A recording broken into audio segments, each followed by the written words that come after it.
You're recognized. Mr. King.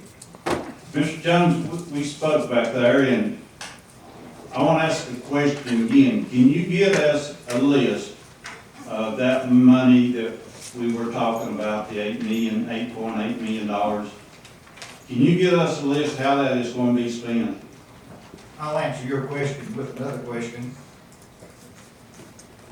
Sullivan County Commissioners are proposing the budget using $3.8 million of your fund balance to balance your budget this year. If you have a $75 million budget, you're using $3.8 million. If you can give me a list of how you're going to spend that $3.8 million, I'll make every effort to get a list of how we're going to spend our $8 million.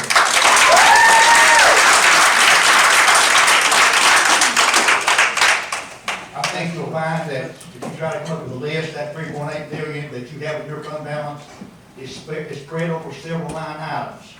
And you cannot identify major categories where that $3.8 million is spent. I will give you the same answer for the $8.8 million that we're proposing to spend. We have several line items in our budget, $1.2 million for capital projects, and there's other places that we'll be spending money.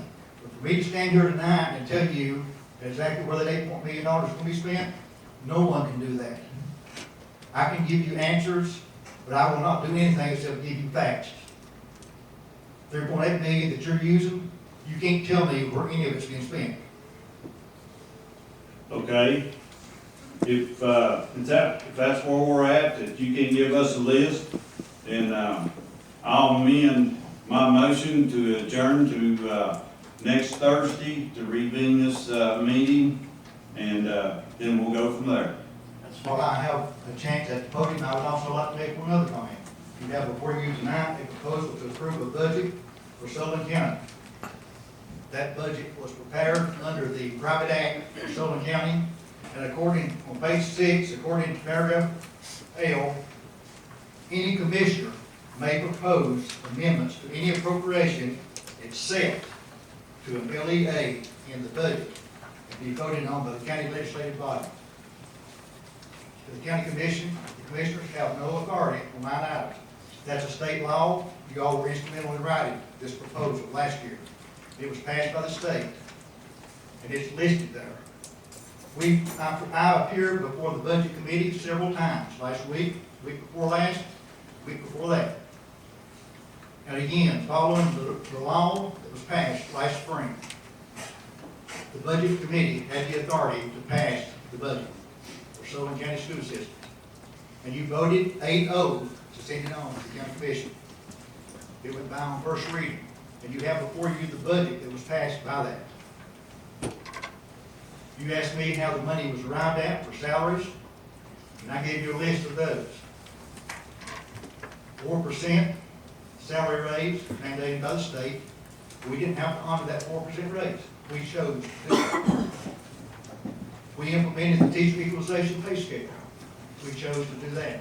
We saved $2.9 million by implementing that salary equalization pay scale. Did it cost money? Yes, it cost money. But we saved the 2.9 initially. And that was part of the plan. Part of that $8 million fund balance, $500,000 is used for early retirement incentives. You asked for some of those, that's one of those. That's listed under other salaries. So the $8 million is in the budget, but it's spread out over all the line items, just like yours is. Mr. Jones, there's not been a proposal to amend the school budget. We've asked what's in it. Mr. Thank you for being here with us, and I think you'll become familiar with more provisions of that private act as we move forward. I have read the private act, and I have read quite a bit. Well, I think we'll call some of them to your attention. Mr. King has moved to amend his call for adjournment to a date certain, 6 o'clock next Thursday, July the 8th. Probably seconded. Any further discussion? Seeing none, all those in favor of the motion signify by saying aye. Aye. All those opposed, no. No. The ayes have it. If you want a roll call vote, I'll do it. I see 3 hands that want a roll call vote. Motion is adopted. We're adjourned.